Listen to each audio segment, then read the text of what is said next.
Muy buenos días. Estamos aquí con Olga y Nacho.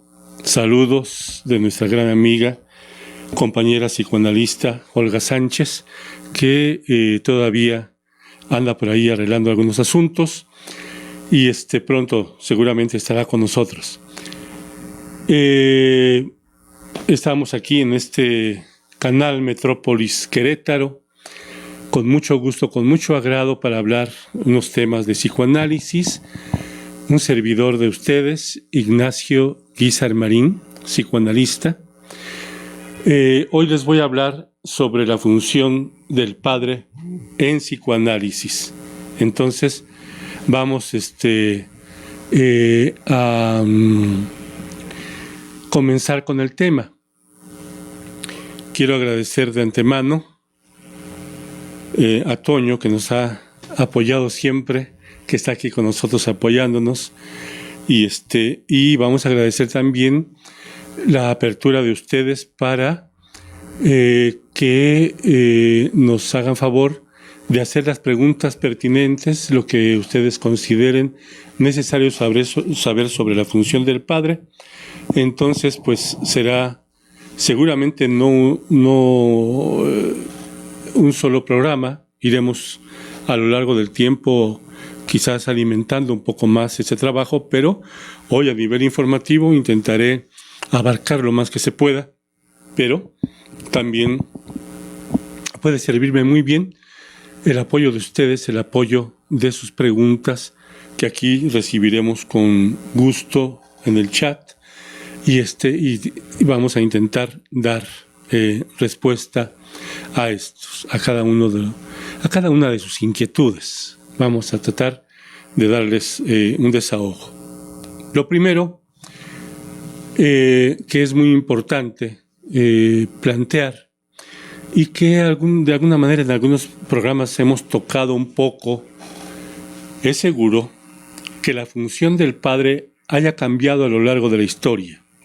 La función de la figura paterna ha cambiado en función de cada momento de la historia, quizás también tengamos que decirlo, a partir de cada uno de los modos de producción.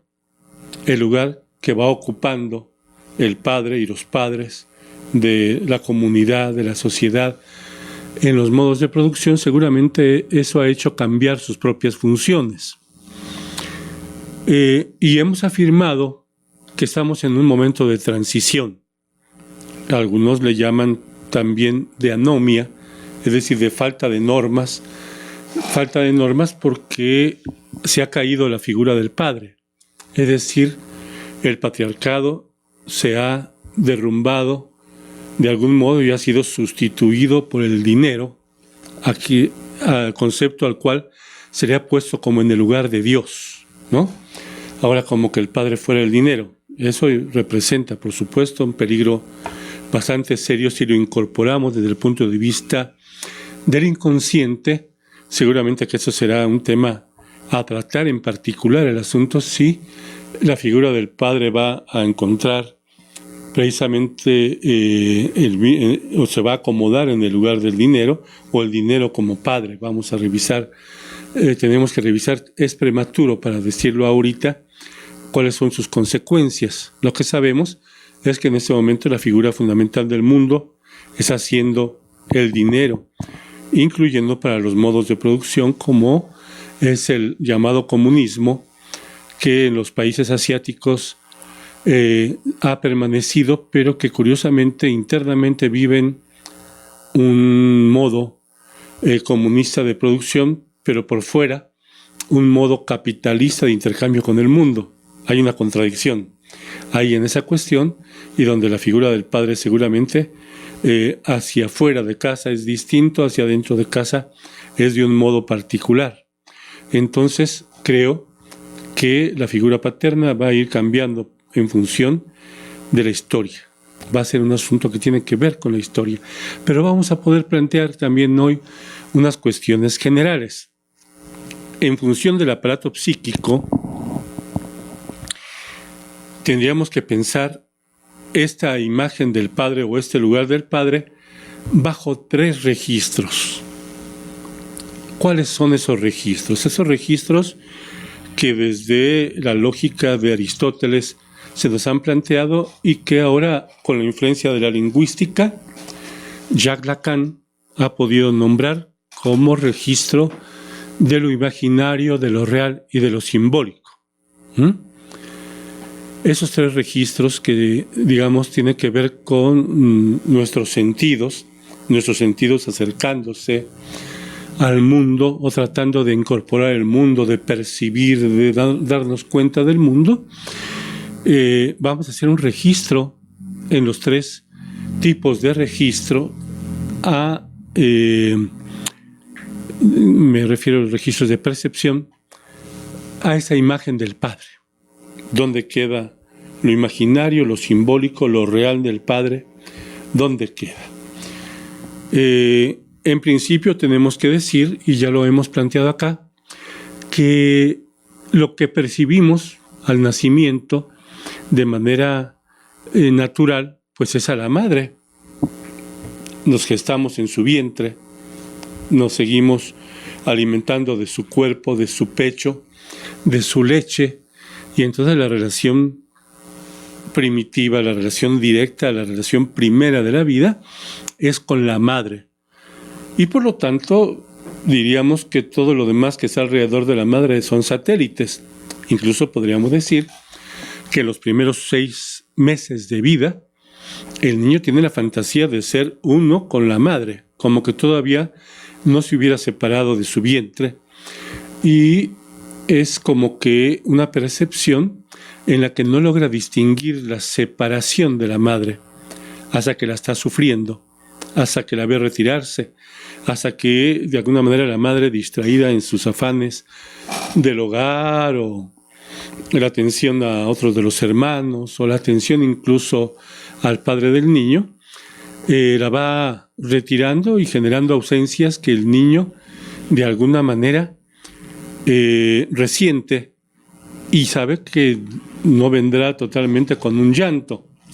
A lo mejor el llanto de que necesita su ayuda porque se siente mojado, incómodo, el llanto porque tiene hambre y entonces está pidiendo alimentación. Se habrá de dar cuenta que tarda, y entonces Freud nos da la noticia de que el niño entonces alucina la imagen que tiene de la madre, la trae consigo, la imagina, se chupa el puño, se chupa los dedos y entonces alucina que está siendo alimentado por la madre. Es decir, como que en sueños y entre sueños está sintiendo que si no vino en forma real la madre, él la sigue pensando como junto a él, como bajo su dominio, como un solo ser, este niño y la madre. Entonces resulta que hace recurso de su registro imaginario. Aunque en lo real la madre no esté, simple y sencillamente hace ese trabajo de alucinación, de ensoñarla, como en los sueños diurnos, esa ensoñación que luego tenemos cuando nos va mal y ensoñamos que nos va bien. Tenemos falta de salud y ensoñamos la salud. De alguna manera nos falta dinero y estamos ensoñando que llega el dinero. También lo hacemos de manera imaginaria, lo estamos viviendo de esa manera. En este caso, el niño trae consigo a la madre, la lleva a través de su imaginación, como lo haría en los sueños, el deseo de que su madre le cuide, le proteja, le abastezca. Entonces llega ahí. Pero en este momento la figura del padre no tiene, digamos, una gran presencia hasta que precisamente la madre va introduciendo la imagen del padre. Y entonces va relacionando el niño al padre con la madre y consigo mismo. Algo tiene que ver con él y empieza a entablar el lazo, pero sí, solo sí en función de que la madre, digamos, abre la puerta, hablando en el nombre del padre incluso, decimos, en psicoanálisis con la teoría lacaniana, la madre habla en el nombre del padre, le dice cariños de lo que pudiera decir el padre, le puede decir ya va a llegar tu papá del trabajo, y esa parte significante de la palabra de la madre va haciendo que el niño vaya incorporando al Padre. Entonces, a través de la palabra de la madre, va llegando de algún modo ahí. Entonces, ya va relacionando lo que dijo mamá con la palabra, la parte simbólica, que es la palabra, con la imagen del Padre, y por supuesto esa imagen registrarla después también a través de todos sus sentidos con un Padre real que tiene una cierta consistencia, que lo abraza, que tiene un determinado aroma, un olor de cuerpo o de perfume o lo que sea.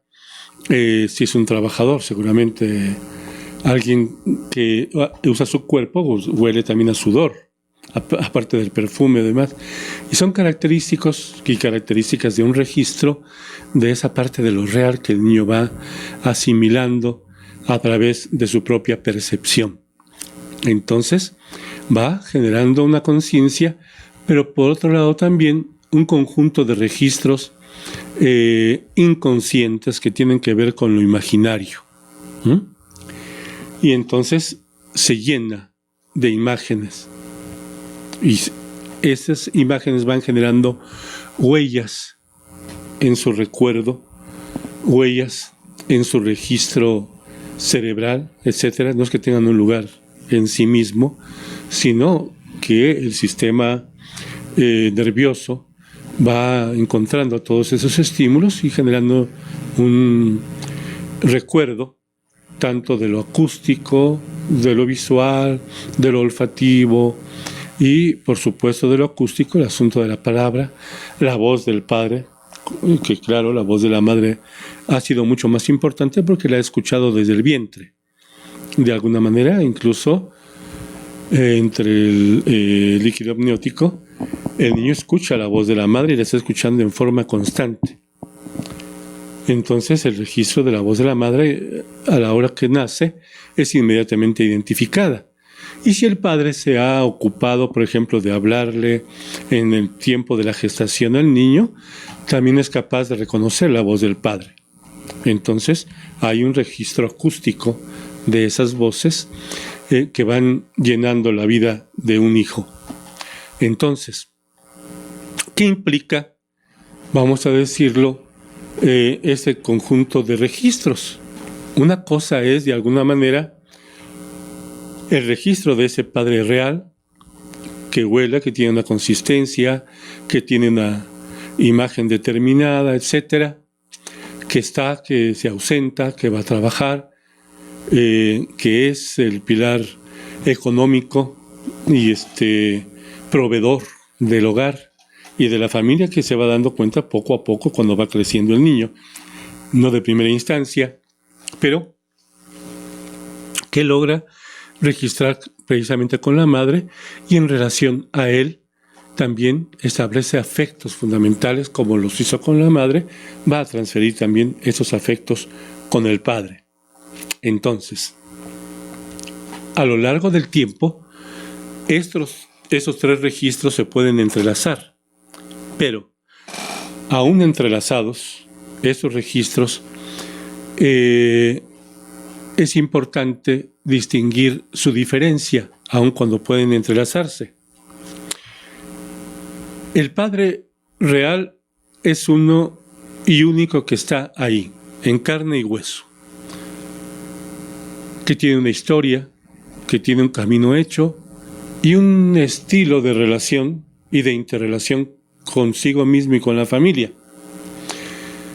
Con el niño, por supuesto, definitivamente. Ese Padre real tiene un fin en su vida, algún día muere, desaparece, etcétera, y se puede tener solamente el registro imaginario de aquello que fue, de que fue ese padre. Pero el asunto del padre imaginario va a surgir que a partir de la parte simbólica que la madre va introduciendo, de lo que va hablando en el nombre del padre, el niño va haciendo significaciones. Su interpretación va a jugar con las imágenes. Su interpretación puede ser incluso una interpretación parecida a la que hizo con mamá, es decir, magnificar la imagen del Padre, magnificar qué es lo que es realmente el Padre. Entonces, dentro de lo imaginario, el Hijo va a ser una imagen subjetiva que no necesariamente tiene que corresponder a la del Padre por una simple y sencilla razón. La Madre, cuando habla del Padre y cuando habla en el nombre del Padre, no habla específicamente del Padre real, es decir, del papá del niño. Ella tiene incorporado también en su imaginario un Padre, su Padre ideal, su Padre primordial, al Padre al que amó, al que tiene que venerar, etc. Y entonces la figura que va incorporando el niño también está influenciada por esa misma imagen que tiene la Madre, de ese nombre del Padre. Vamos a continuar con esa cuestión y regresamos después de un pequeño corte. Por aquí estamos de vuelta. Gracias.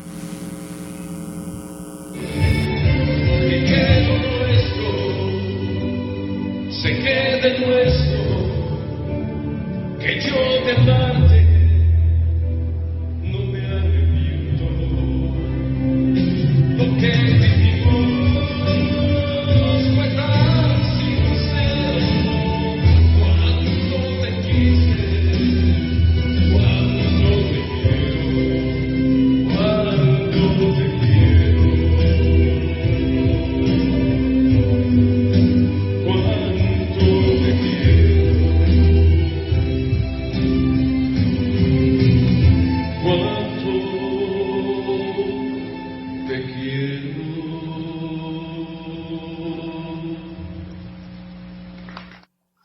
¿Qué tal? ¿Cómo estás? Yo soy Luis Ramón Almada y quiero invitarte este próximo viernes a que nos acompañes al Hotel La Hija del Alfarero.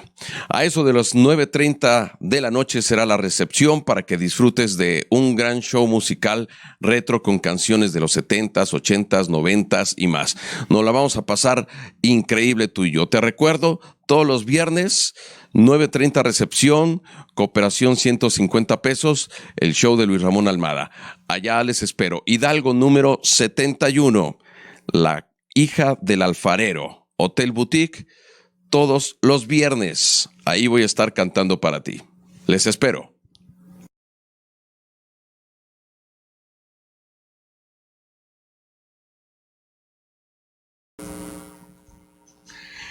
Ya estamos aquí de vuelta y habíamos dicho precisamente que el niño va a hacer una imagen subjetiva, una interpretación personal, le va a dar un sentido a todo eso que escucha de la madre, que tiene influencia de la madre, pero que no necesariamente tiene que ser puntual como si fuera una grabación fiel de las palabras de la madre.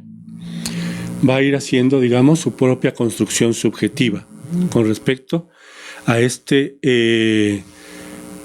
padre ideal, a este registro ideal del padre en lo imaginario, ¿sí? Eso a lo largo del tiempo, sobre todo por esta influencia de la madre que habla en el nombre del padre y que al hablar en el nombre del padre la madre está transmitiendo la ley, la norma, está transmitiendo de algún modo el deber ser. Eso es lo que a lo largo del desarrollo del aparato psíquico va a desarrollar lo que Freud llamó superyo, un ideal del yo, un algo a dónde llegar, cómo se debe ser, lo cual no necesariamente corresponde al padre real. A lo mejor el padre real no llega a cubrir esos requisitos ideales que nos hemos hecho además subjetivamente, pero que incorporamos y de alguna manera desde ese ideal estaríamos exigiéndole a nuestro padre. Quisiéramos que fuera tal como subjetivamente incorporamos e incluso significamos las palabras de la madre cuando nos ha hablado en el nombre del padre. Bien, esa es la parte imaginaria. Y habíamos hablado de lo real, que es el cuerpo real, la vida real, la voz real, la mirada real del padre, etcétera, que a lo largo del tiempo es a quien amamos, a quien queremos, a quien honramos, a quien se nos educa también para tener un respeto absoluto, etcétera, etcétera, etcétera. Sobre todo me refiero en algunos tiempos de la historia. Al paso de la historia esto ha cambiado. Me refiero a los últimos 40 años han sido muy distintos con respecto a la cuestión de la imagen del padre, porque los nuevos padres, a quienes se les había impuesto la figura dominante del padre, decidieron no ser dominantes con sus propios hijos. Ahora se dice se sufren algunas consecuencias porque de algún modo los nuevos padres de las personas que nacieron en los años 80, 90, en el inicio del milenio, se encontraron ahora con hijos dominantes. No quisieron ser dominantes con los hijos, generaron princesitos, princesitas, reyesitos de este mundo, y entonces ahora son dominados, regañados, gritoneados por los hijos. Este conjunto de padres que no hicieron juego de su propia función paterna. Bien. Y por otro lado, el caso del padre simbólico, que yo al principio dije, es transmitido por la palabra de la madre. También es un padre que luego, a lo largo de los años, pudiéramos ir transformando a través de nuestra propia producción simbólica. Es decir, un artista, estoy pensando en Kafka, no está a gusto con la vida familiar, con la vida de su padre, se siente un bicho, etcétera, y logra transformar toda esa imagen a través de su escritura, de la producción simbólica. Un artista tan extraordinario como Kafka. Hay algo extraordinario, quien guste por ahí revisar la carta al padre de Kafka, creo que va a encontrar muchas respuestas importantísimas con respecto a ese modo de transformación y esta nueva creación simbólica del padre, que sería una diferencia entre el padre real, lo que fue el padre ideal que hubiéramos querido tener, y la posibilidad de darle un equilibrio a esa imagen del padre a través de nuestra producción simbólica. Lo hace el artista, pero también lo hace el trabajo psicoanalítico. Cuando vamos a un trabajo psicoanalítico, somos capaces, primero, a lo mejor, de echar pestes contra la madre, contra el padre, que también la madre tiene sus tres registros, lo real, lo simbólico, lo imaginario, etc. Pero en el caso de lo que hemos vivido hasta todavía el año 2000, el predominio del patriarcado, entonces resulta que la figura del padre resulta una figura dominante desde lo imaginario fundamentalmente y de algún modo responsable de las exigencias superyoicas, ¿no? Aun cuando el padre real no sea tan exigente, aun cuando el padre real haya sido un padre fallido, un padre, digamos, esclavo del modo de producción, etcétera. Así, de alguna manera, no necesariamente fue el patriarca de su propia familia y resultó que el abuelo era el patriarca y se idealiza a un padre primordial, un padre ideal que vemos y lo tenemos en nuestra imaginación, en nuestro imaginario. Bien, entonces el padre puede producirse desde lo simbólico, ya sea desde el arte o de la posibilidad de emitir nuestro propio discurso ante un psicoanalista que habrá seguramente de cuestionarnos sobre la imagen que hicimos, sobre la significación que hicimos de nuestro propio padre desde el punto de vista imaginario y la parte subjetiva. No es que nos vaya a llevar a lo objetivo, que sería de repente la tendencia obligatoria de la ciencia. No, los seres humanos como tales, bajo esos tres registros, siempre tendremos la oportunidad y además muy benéfica para crear, para hacer nuevas cosas, de nuevas concreciones subjetivas que nos llevan al arte, a la ciencia, a las creaciones literarias, etc. No es que vayamos a buscar lo objetivo del Padre, porque quién sabe si podamos ser tan objetivos, incluso calificando al Padre real. Lo que importa en un momento dado es que yo deje de soñar con que mi padre tiene que cumplir todas esas características ideales que yo signifiqué, que yo pude estar pensando por mí mismo y para mí, que yo exigía con respecto al Padre. Entonces, ese Padre simbólico puede ser reconstruido. Ese Padre simbólico puede tener otro tipo de características que también ahora formen parte de un super yo que ha sufrido de alguna manera una modificación a través de esas exigencias que tenía en lo imaginario, con la producción simbólica que puedo hacer yo como paciente, como analizante en un proceso analítico. Puedo reconstruir esas imágenes que a fin de cuentas me van a beneficiar a mí.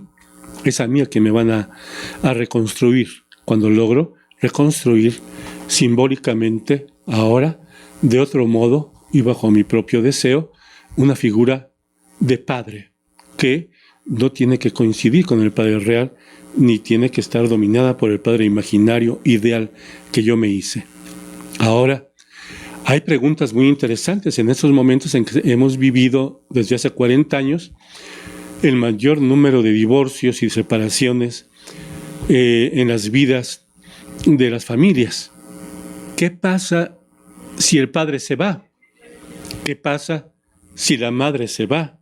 Dos cuestiones importantes con respecto a lo que tiene que ver con la imagen del padre, con la función paterna. Habíamos dicho que la función paterna, todavía tradicional, estaba ligada a la cuestión económica en el sentido de ser el proveedor.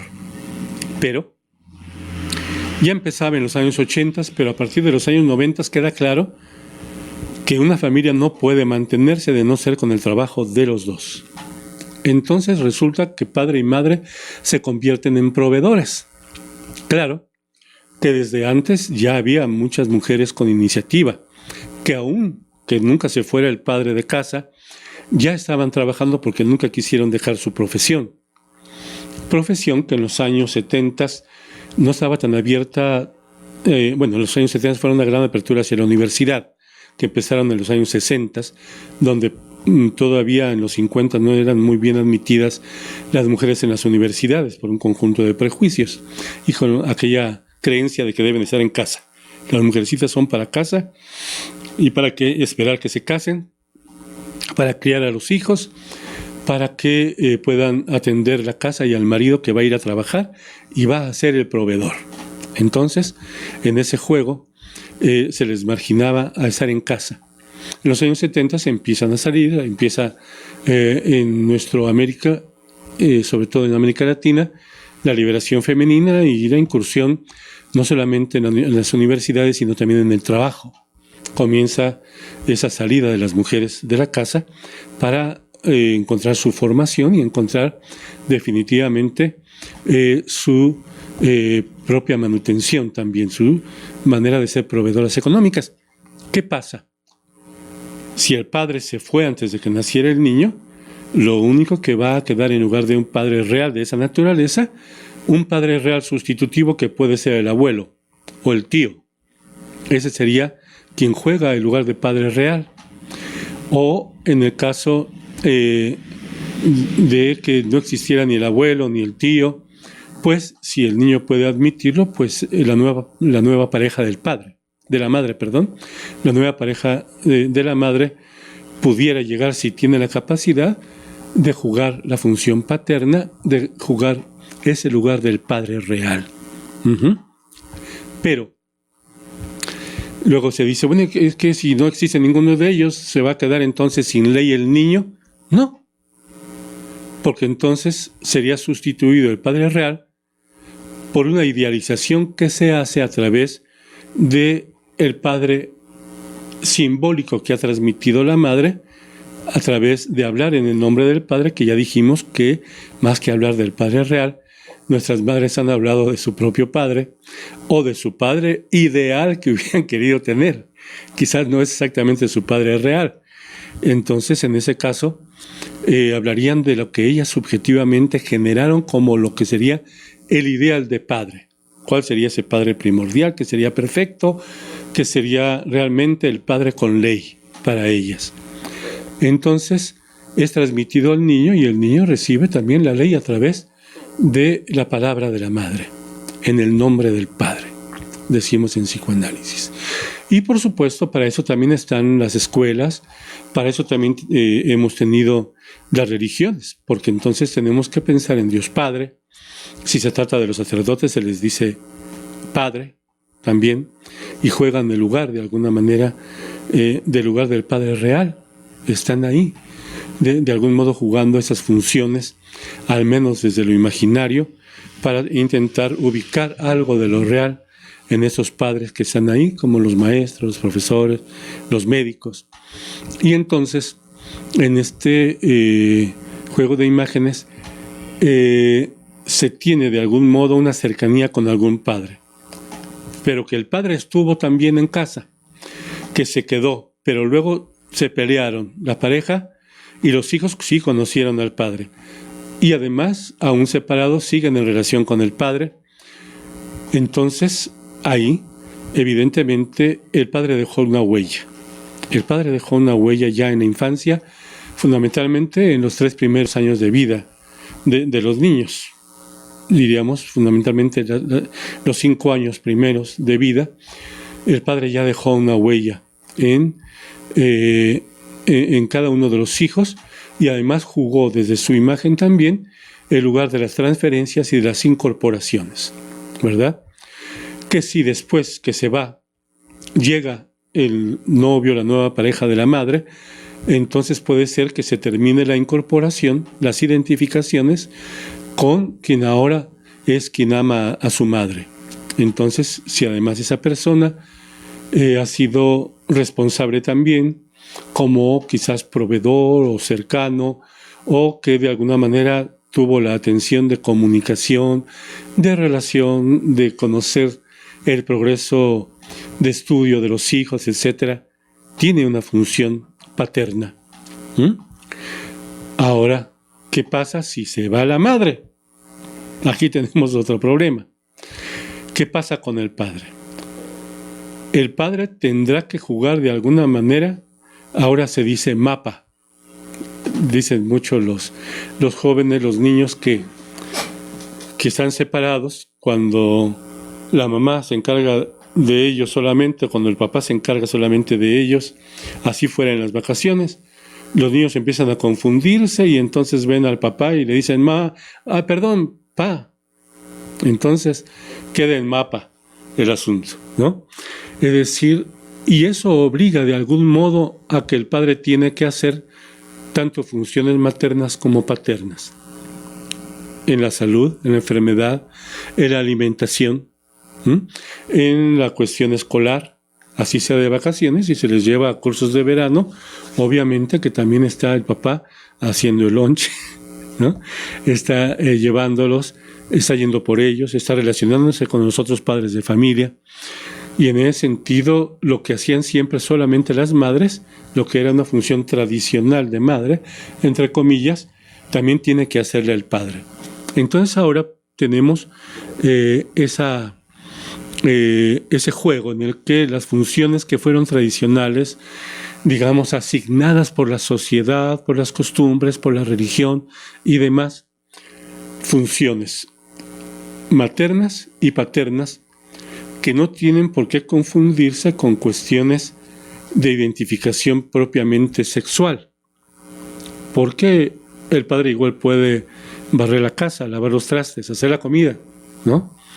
Quizás no haga tan sabroso como mamá, ¿verdad? Pero puede encargarse y resolver con los hijos, que a veces hay gente que no se atreve a la cocina y se la pasa comprando en la cocina económica, ¿no? Y a lo mejor la comida tiene mucho aceite o tipo comida comercial, etcétera. Pero de todas maneras es una función materna que implicaría ir a comprar la comida, traerla a casa, ser no solamente el proveedor económico, sino quien pone el plato sobre la mesa. Entonces, ahí el papá está haciendo también funciones maternas. Esto no necesariamente es algo que confundiría a los hijos, simple y sencillamente ver la posibilidad de que los padres pueden desplegar las dos funciones, lo que esto ha hecho que vaya cambiando la imagen fija de lo que se tenía del padre, la imagen fija de lo que se tenía de la madre, porque si la madre es proveedora, también a ella se le va a conferir digamos, el poder económico, el poder de decisión, el poder político en casa, el lugar de mando también que puede tener en casa. Y también, aunque no fuera a trabajar, muchas veces hay matriarcados en casa. La madre se impone y se impone más que el padre, y entonces genera un matriarcado donde genera un poder. Entonces también está, digamos, decimos en psicoanálisis fálicamente, ocupando la función paterna también, o abarcando las dos funciones, aún en presencia del padre, que a veces el padre, aún viviendo en casa y estando en casa, queda como nulificado. Si hay una madre muy dominante, muy fuerte en casa, seguramente va a tener alguna repercusión con respecto al aparato y el desarrollo del aparato psíquico del niño. Vamos a saludar a Aletia Herrera. Gracias, Aletia, compañera psicoanalista, también artista de teatro, gente muy inquieta en su estudio, su trabajo, en este trabajo psicoterapéutico que realizamos. Aletia, un abrazo. Qué bueno que nos estás viendo por aquí en el programa. Entonces, decíamos, la ausencia de padre y madre luego sufre una suplencia por el otro padre, por la madre. Entonces muchas de sus funciones tienen que ser ejercidas por la madre. Y esas funciones que se ejercen en el modelo de la madre, evidentemente, como fue su propia formación con sus padres y el lugar ideal en el que puso al padre. Seguramente diríamos, en el caso de si se quedan con el padre, pues habrá mucho, sí, de influencia del padre, de lo que el padre nos dijo que debiera ser un padre, de lo que debiera ser un hijo, de lo que se debiera hacer cuando se es padre de familia, pero también seguramente mucha influencia de la madre. Somos muy apegados a la madre porque quisiéramos siempre ser también alimentados como la madre, mimados como nos mimó nuestra madre. Puede ser precisamente que exista mucha influencia de esa naturaleza para llevar un hogar, para llevar adelante. Hoy día, por supuesto, son muchos hombres quienes se dedican a la cuestión de atender a los hijos, que se quedan con los hijos y asumen la responsabilidad de tener a los hijos, como también muchas madres que asumen la responsabilidad solas de atender a los hijos y de alguna manera supliendo lo que en carencia habría de la otra función que falta. Volvemos en unos minutos, hacemos un corte. Gracias. Hola a todos, bienvenidos a Metrópolis Querétaro y quiero invitarte a que nos sigas todos los viernes a las 10 de la mañana en tu programa Mamás de Hoy con una servidora, Anaíd Jerez. Nos vemos conectados.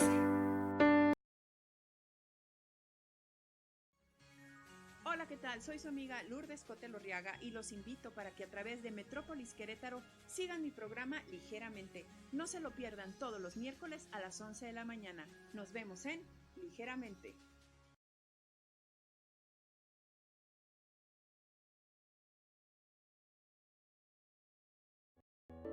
Hola, soy Priscila Maeslin y te invito todos los miércoles en punto de las 4 de la tarde a mi programa de Cuerpos y de Almas, donde abordaremos temáticas médicas de tu interés. Te esperamos aquí en Metrópolis Querétaro.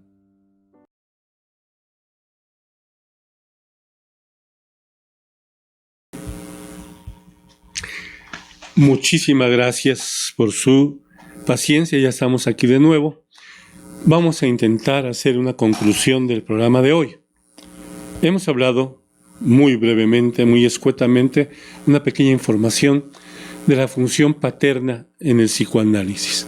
Entonces, la función paterna fundamental, si la decimos así, que no corresponde al padre real, sino a la imagen de padre que hay en la cultura, que hay en la sociedad, que hay en la política, incluso tendríamos que decirlo, es de algún modo esa función, la de transmisión de la ley, pero que paradójicamente no es precisamente el padre real quien lo hace, es la madre real quien habla en el nombre del padre, en función de un padre primordial, de un padre ideal que ella ha incorporado en función del culto que ella tenga con respecto a su propio padre y lo que ella significó de esa función que vivió con respecto al padre.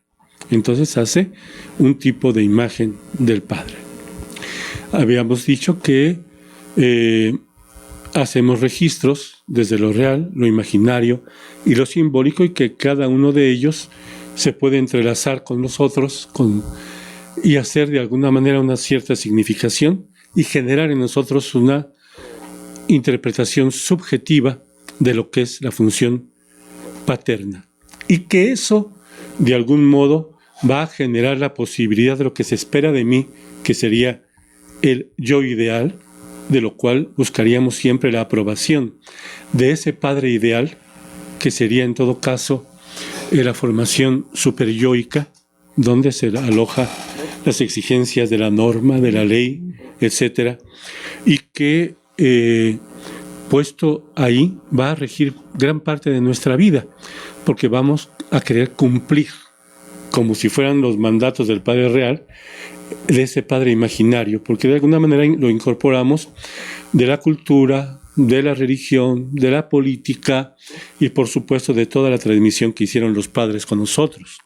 Entonces, la escuela va a tener un lugar importantísimo, la religión también, para crear esa imagen de padre, y una imagen imaginaria, idealizada, que va de alguna manera a exigirnos muchas cosas de nuestra vida a manera superyoica.